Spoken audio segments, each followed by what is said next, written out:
Shalom Bapak Ibu Shalom. yang Tuhan kasih.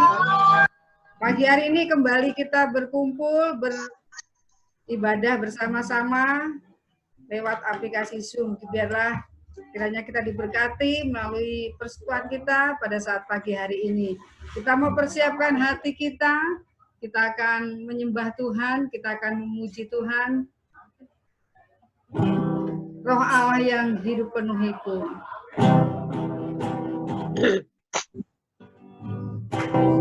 Roh Allah yang hidup penuhiku, Roh Allah yang hidup pulihkanku, turunlah urapan ke atasku, membangkitkan kuasa-Mu, Roh Allah yang hidup penuhiku, Roh Allah yang hidup pulihkanku, turunlah urapan atasku, membangkitkan kuasa-Mu, membebaskan hidup yang terbelenggu, memulihkan hati mereka yang terluka, serta menjelikan mata yang buta. Jadikan hidupku alatmu, dipenuhi urapan baru, menyatakan kebesaran kuasa-Mu, membebaskan hidup yang terbelenggu, memulihkan hati mereka yang terluka, serta menjelikan mata yang buta. Jadikan hidupku alatmu, dipenuhi urapan baru, menyatakan kebesaran kuasa-Mu, menyatakan kebesaran kuasa-Mu, menyatakan kebesaran kuasa-Mu. Haleluya. Terima kasih Tuhan. Haleluya. Terima kasih. Haleluya. Terima kasih Tuhan. Haleluya.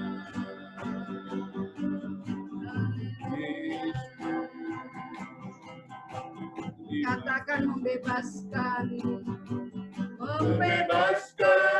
hidup yang terbelenggu,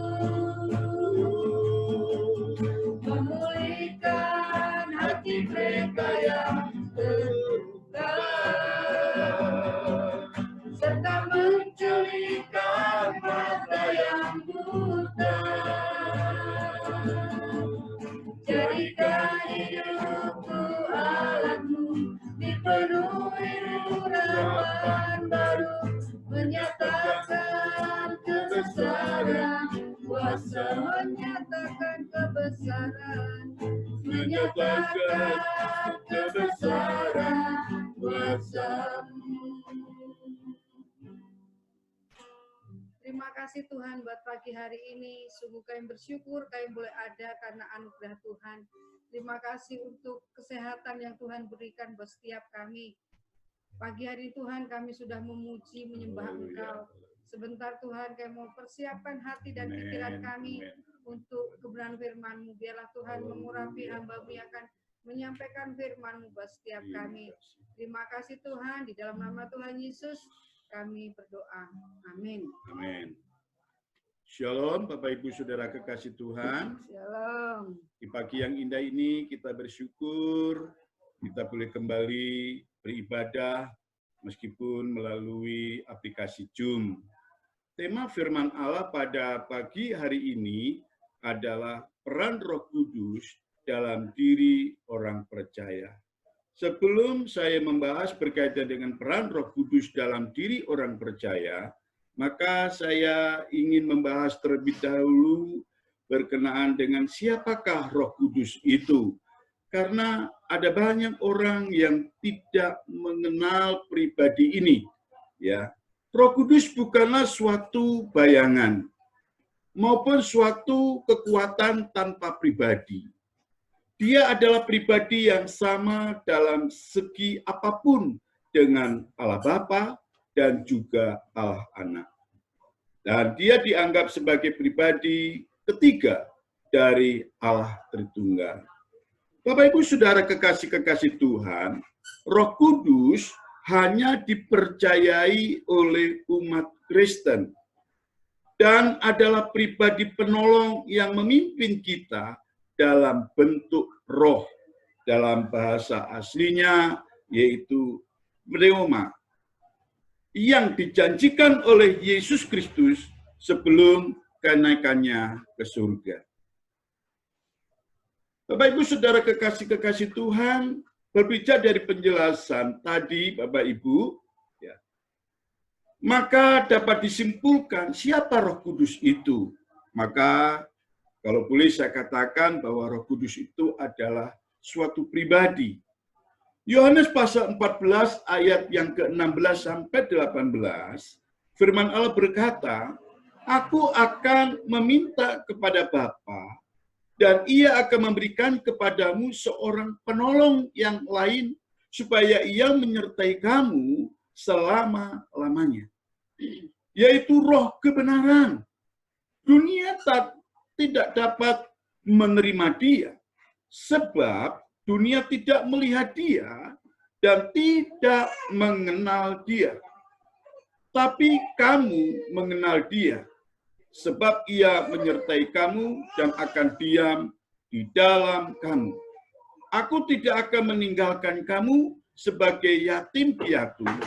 Aku datang kembali kepadamu." Yesus berkata kepada murid-muridnya di dalam Matius pasal 28 ayat 18 sampai 20, di sana firman Allah berkata, "Kepadaku telah diberikan segala kuasa di surga dan di bumi. Karena itu pergilah, jadikanlah semua bangsa muridku, dan baptislah mereka dalam nama Bapa dan Anak dan Roh Kudus. Dan ajarlah mereka melakukan segala sesuatu yang telah kuperintahkan kepadamu. Dan ketahuilah, aku menyertai kamu senantiasa sampai kepada akhir zaman." Bapak Ibu Saudara kekasih-kekasih Tuhan, berbicara dari pembacaan ayat-ayat firman Tuhan tadi, ya, bahwa Allah adalah Bapa, Allah adalah Anak, dan Allah adalah Roh Kudus. Dan semua gelar ilahi pada Bapa dan Anak sama dengan yaitu Roh Kudus. Allah Roh Kudus selalu nyata dalam diri orang percaya melalui perilakunya dan buah roh yang dapat dirasakan oleh orang-orang di sekitarnya. Roh Kudus nampak dalam diri seseorang ketika orang tersebut lahir baru karena percaya dan menerima Yesus Kristus sebagai juru selamat. Dan orang tersebut disebut sebagai anak Allah seperti di dalam tulisan Yohanes atau Injil Yohanes pasal pertama ayat yang ke-12, di mana firman Allah tersebut mengatakan, "Tetapi semua orang yang menerimanya dan diberinya kuasa supaya menjadi anak-anak Allah, yang mereka," ya, katakan, yaitu mereka yang percaya dalam namanya. Kalau Bapak Ibu Saudara kekasih Tuhan membaca di dalam Yohanes pasal 3, maka di sana Bapak Ibu akan menemukan satu cerita fakta sejarah, yaitu tentang seorang imam besar yang bernama Nikodemus. Di mana Nikodemus secara sembunyi-sembunyi bertemu dengan Yesus, dan dia berdialog dengan Yesus berkaitan dengan lahir baru. Dikatakan di dalam Yohanes pasal 3 sampai ayat 3 sampai 21, Bapak Ibu Saudara kekasih Tuhan. Namun dalam hal ini saya tidak akan membaca secara keseluruhan, namun saya hanya membaca yang berkaitan dengan pokok bahasan kita pada pagi hari ini, yaitu mulai ayat yang kelima, di mana di sana Yesus berkata, jawab Yesus, aku berkata kepadamu, sesungguhnya jika seseorang tidak dilahirkan dari air dan roh, ia tidak dapat masuk ke dalam kerajaan Allah. Apa yang dilahirkan dari daging adalah daging. Dan apa yang dilahirkan dari roh adalah roh. Tuhan tinggal dalam orang itu melalui Roh Kudus. Paulus mengatakan dalam 1 Korintus pasal 3 ayat 16, tidak tahukah kamu bahwa kamu adalah bait Allah dan bahwa Roh Allah diam di dalam kamu. Dan katakan juga bahwa Roh Kudus memiliki pengetahuan, di mana 1 Korintus pasal 2 ayat 11 memberikan penegasan. Siapa gerangan di antara manusia yang tahu apa yang terdapat di dalam diri manusia selain roh manusia sendiri yang ada di dalam dia. Demikian pula lah tidak ada orang yang tahu apa yang terdapat di dalam diri Allah selain roh Allah. Bapak Ibu, Saudara kekasih-kekasih Tuhan, jadi itulah yang boleh saya katakan, siapa itu Roh Kudus? Maka saya boleh mengatakan, Roh Kudus itu adalah pribadi. Kalau kita mempercayai Allah Tritunggal, maka Roh Kudus itu adalah pribadi yang ketiga. Allah Bapa, Allah Anak, dan yang ketiga adalah Roh Kudus. Tritunggal yang tidak bisa dipisahkan antara satu dengan yang lain. Mereka adalah tiga pribadi, tetapi dalam satu komunitas. Berpijak dari penjelasan saya tentang siapa Roh Kudus itu, Bapak Ibu Saudara kekasih-kekasih Tuhan, selanjutnya saya akan memaparkan tentang beberapa peran Roh Kudus dalam diri orang percaya. Saya tidak memaparkan banyak, tetapi ada beberapa hal penting yang perlu kita pahami karena memang peran Roh Kudus itu sangat banyak sekali. Peran Roh Kudus itu sangat banyak sekali. Ya. Nah, yang pertama Bapak Ibu Saudara kekasih Tuhan, peran Roh Kudus itu menjadi saksi bagi Kristus. Peran utama dari Roh Kudus adalah bahwa dia melahirkan saksi bagi Yesus Kristus. Di dalam Injil Yohanes pasal 15 ayat 26 firman Allah berkata, jikalau penghibur yang akan kuutus dari Bapa datang, yaitu Roh kebenaran yang keluar dari Bapa, ia akan bersaksi tentang aku. Ketika penolong itu datang, yang akan aku utus kepadamu dari Bapa, yaitu Roh kebenaran yang berasal dari Bapa. Dia akan bersaksi tentang aku. Dia akan bersaksi tentang aku. Di dalam Yohanes pasal 16 ayat 14, firman Allah berkata, tetapi apabila ia datang, yaitu Roh kebenaran, ia akan memimpin kamu ke dalam seluruh kebenaran. Sebab ia tidak akan berkata-kata dari dirinya sendiri, tetapi segala sesuatu yang didengarnya, itulah yang akan dikatakannya. Dan ia akan memberitakan kepadamu hal-hal yang akan datang. Pada waktu itu, dia telah menyelamatkan kita, bukan karena perbuatan baik yang telah kita lakukan, tetapi karena rahmat-Nya oleh permandian kelahiran kembali dan oleh pembaharuan yang dikerjakan oleh Roh Kudus. Paulus menegaskan memperlengkapi apa yang dikatakan di dalam Injil Yohanes tadi, di dalam suratnya Timotius pasal 3 ayat 5. Seperti apa yang saya katakan tadi. Jadi jelas Bapak Ibu bahwa peran Roh Kudus yang pertama itu melahirkan saksi. Dan siapa itu?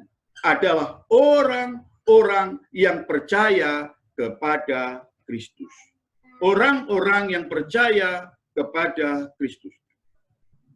Bapak Ibu Saudara kekasih-kekasih Tuhan, orang-orang yang percaya kepada Kristus itu siapa? Itu adalah kita semua umatnya. Itu peran Roh Kudus yang pertama, Bapak Ibu Saudara kekasih Tuhan.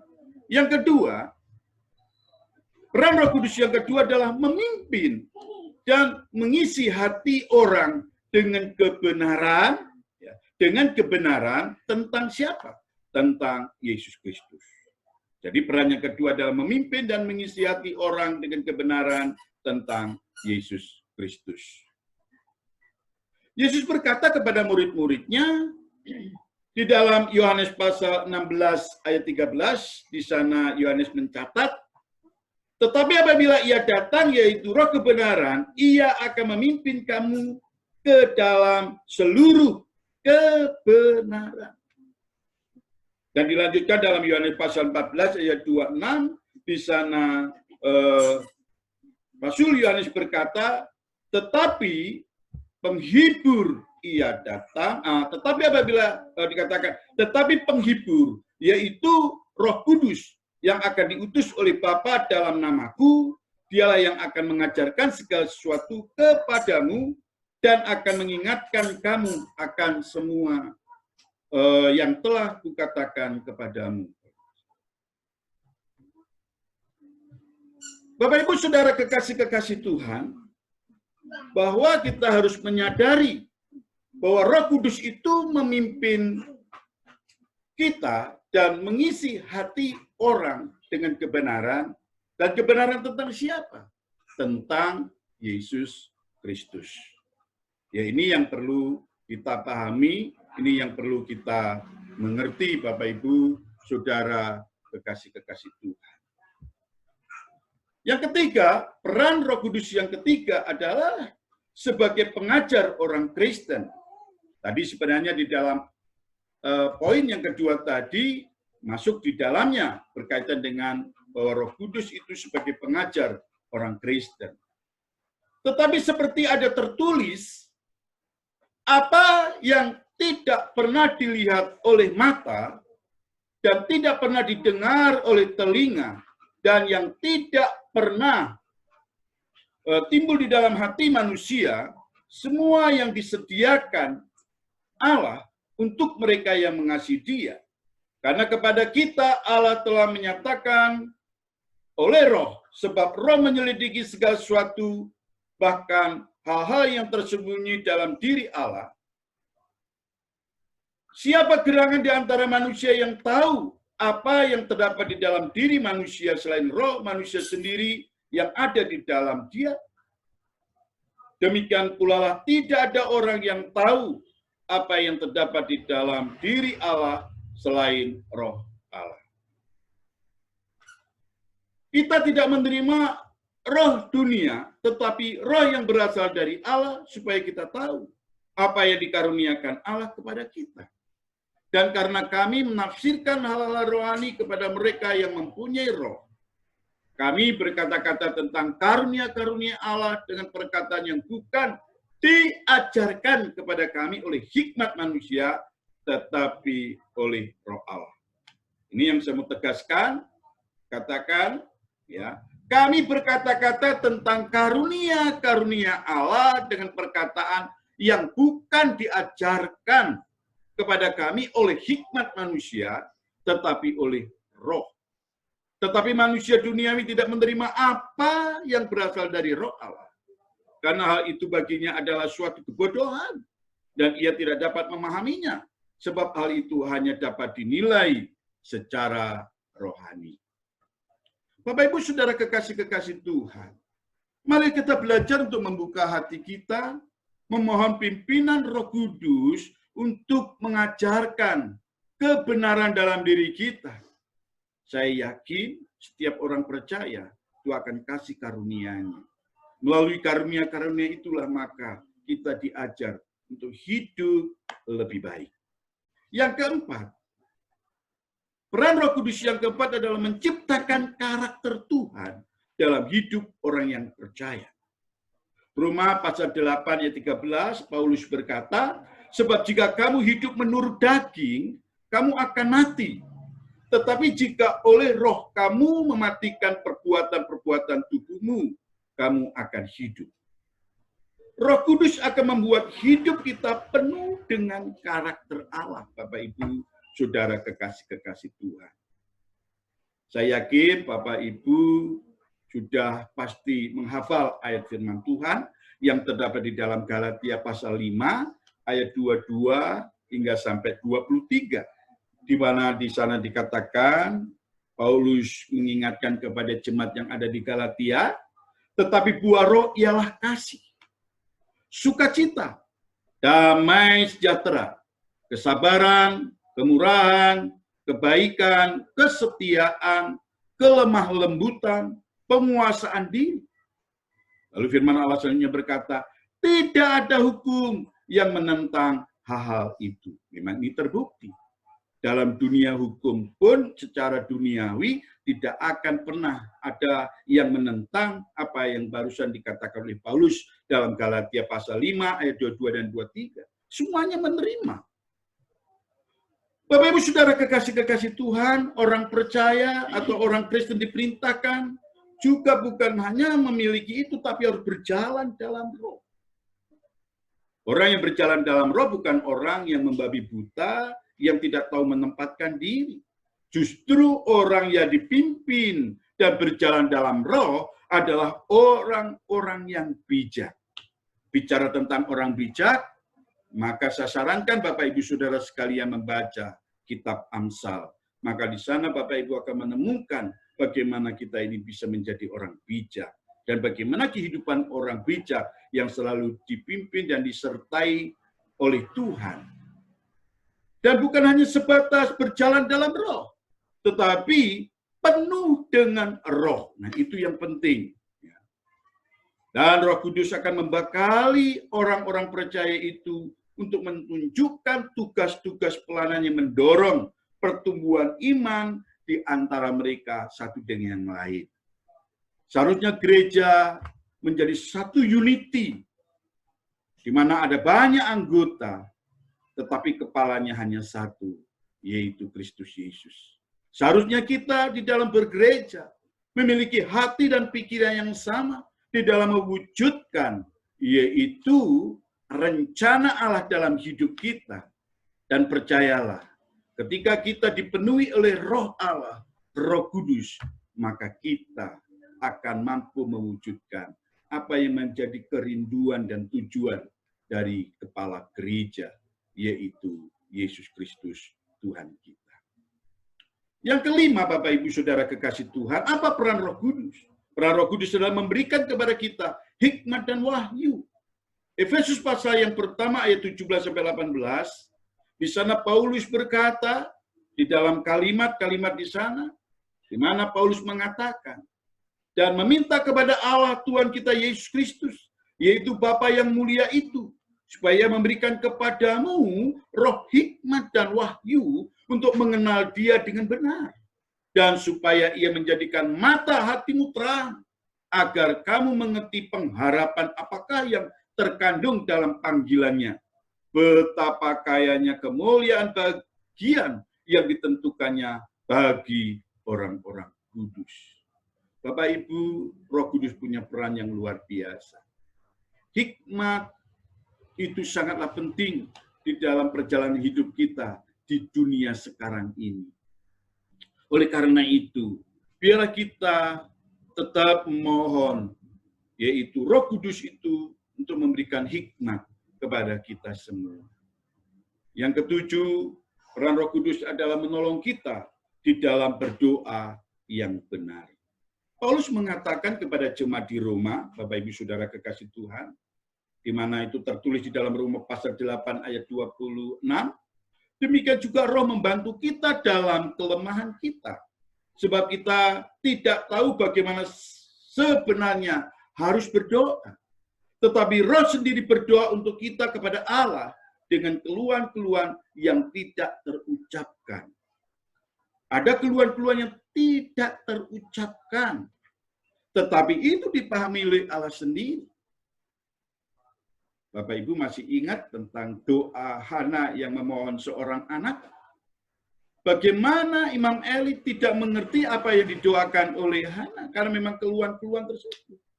Tetapi karena roh yang ada di dalam diri Hana, Roh Kudus yang ada dalam diri Hana, maka Allah mengerti apa yang menjadi kerinduan Hana, meskipun Imam Eli tidak mengerti, tidak memahami, tetapi Allah mengerti karena Hana dipimpin dalam doanya oleh Roh Kudus.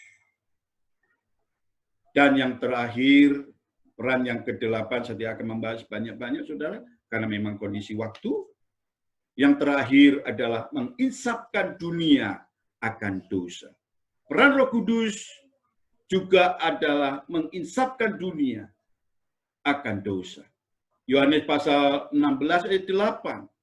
Dan kalau ia datang, ia akan menginsafkan dunia akan dosa, kebenaran, dan penghakiman. Bapak Ibu Saudara kekasih-kekasih Tuhan, Roh Kudus meyakinkan hati orang akan kebenaran Tuhan, betapa berdosanya kita. Karena itu kita memerlukan pengampunan Tuhan. Betapa layaknya Yesus karena dia mati bagi kita. Untuk dosa-dosa kita. Dan penghakiman akhir oleh Tuhan pada dunia. Dan yang tidak mengenal dia. Kalau saudara membaca dalam Yohanes 10, itu akan nampak. Bapak Ibu Saudara kekasih-kekasih Tuhan, Roh Kudus menarik hati dan pikiran kita, meminta kita untuk menyesal dan berbalik kepada Tuhan untuk pengampunan, dan yang pasti adalah untuk suatu hidup yang baru. Mari kita menyadari dan memahami, meskipun kita hanya membahas 8 peran Roh Kudus, masih banyak peran-peran Roh Kudus yang lain. Itu Bapak Ibu Saudara kekasih Tuhan, ya. Nah, sebagai penutup, Roh Kudus merupakan Roh Allah yang menolong, memimpin, menghibur, dan menjadi teman yang setia. Bapak Ibu Saudara kekasih-kekasih Tuhan, bukan hanya sebatas itu. Roh Kudus menuntun umat orang percaya agar hidup sejalan dengan kehendak Tuhan. Roh Kudus juga merupakan penghubung antara umat Kristen atau orang percaya dengan Allah-Nya.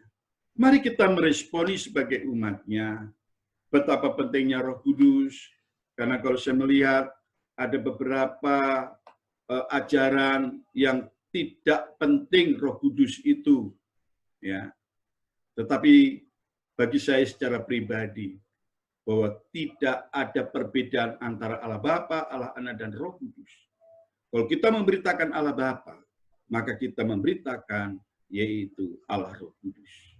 Ketika kita memberitakan Allah Anak, maka kita juga memberitakan Allah Roh Kudus. Karena 3 pribadi dalam satu kesatuan yang tidak bisa dipisahkan, yang kita kenal dengan kata Allah Tritunggal itu, harus kita imani, kita percayai bahwa 3-tiganya tidak bisa kita beda-bedakan.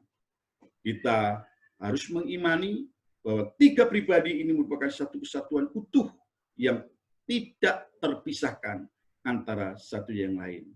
Mari kita optimis untuk senantiasa berdoa, memohon pimpinan Allah, kiranya Roh Kudus itu senantiasa membimbing perjalanan hidup kita sebagai umat-Nya, khususnya dalam kondisi seperti sekarang ini, di mana pandemi COVID-19 masih ada di wilayah negara kita ini, dan kita memohon belas kasihan Tuhan melalui Roh Kudus, agar semuanya boleh berlalu, dan kiranya orang bisa beraktivitas, dan kita boleh leluasa beribadah bersama kembali, dan hanya nama Tuhan yang dipermuliakan. Amin. Untuk firman Tuhan, Bapak Ibu diberkati olehnya. Mari kita datang kepada Bapa. Kembali kami datang kepadamu ya Tuhan. Kami mengucap syukur dan terima kasih atas kebenaran firman-Mu. Kalau saat ini kami belum mendapatkan pengajaran berkaitan dengan siapa Allah Roh Kudus itu dan apa peran di dalam kehidupan kami umat Tuhan. Terima kasih Bapa, meteraikan firman-Mu di dalam lubuk hati kami orang percaya. Dan kami boleh mengembangkan dan mempraktekannya, dan kami mengimaninya, kami yakin menjadi pribadi yang semakin mantap di dalam Engkau. Terima kasih Bapak, kiranya Engkau memberkati keluarga besar, jemaat anugerah, dan juga umat-Mu yang setia, beribadah bersama dengan kami melalui aplikasi Zoom ini. Kiranya Tuhan memberkati hidup mereka, baik berkat jasmani maupun berkat rohani. Bapa, kami berdoa buat bangsa dan negara kami yang saat ini sedang dilanda oleh yaitu wabah virus COVID-19. Tuhan, Engkau Allah yang tahu. Engkau punya rancangan yang indah kalau Tuhan izinkan ini terjadi. Biar kiranya umat-Mu khususnya memahami dan memaknai dengan pikiran yang positif. Dan biar mereka belajar untuk bersyukur agar mereka memiliki imun yang kuat sehingga mereka tidak mengalami dampak virus corona ini Tuhan. Kami berdoa bagi saudara-saudara kami yang saat ini sedang kena virus ini Bapak. Dalam nama Yesus Kristus, Tuhan nyatakan mujizat kesembuhan atas hidup mereka. Kami berdoa untuk dokter dan para perawat yang menanganinya. Hikmat dan kuat kuasa Allah, wibawa ilahi nyata dalam diri mereka. Dan mereka boleh melayani dengan ketulusan hati. Dan Tuhan juga jauhkan mereka dari wabah ini, Bapak. Biarlah kehendak-Mu yang terjadi atas hidup bangsa dan negara kami. Terima kasih Tuhan. Kami juga berdoa kalau hari ini adalah hari Idul Fitri bagi yang merayakannya. Biar mereka juga belajar memaknai dengan benar bahwa hidup saling memaafkan satu dengan lain akan membangun imun mereka. Biarlah kiranya mereka memiliki kekebalan tubuh sehingga mereka juga tidak terkena oleh virus corona ini Tuhan. Terima kasih Bapa, terima kasih. Biarlah kehendak-Mu yang terjadi atas hidup kami. Engkau melawat kami dan memberkati kami. Mari saudara kita menaikkan doa Bapa kami yang Tuhan ajarkan kepada kita. 1, 2, 3. Bapa kami yang di surga, dikuduskanlah nama-Mu. Datanglah kerajaan-Mu. Jadilah kehendak-Mu di bumi seperti surga. Berikanlah kami pada hari ini makanan kami yang secukupnya. Dan ampuni akan kesalahan kami. Sebab kami juga mengampuni orang bersalah kepada kami. Dan jangan bawa kami hidup dalam pencobaan, tapi lepaskanlah kami daripada yang jahat. Karena Engkau yang punya kerajaan dan kuasa dan kemuliaan sampai selama-lamanya. Kiranya berkat yang datangnya daripada Allah Bapa, serta kasih daripada Tuhan kita Yesus Kristus, serta persekutuan Roh Kudus menyertai kita.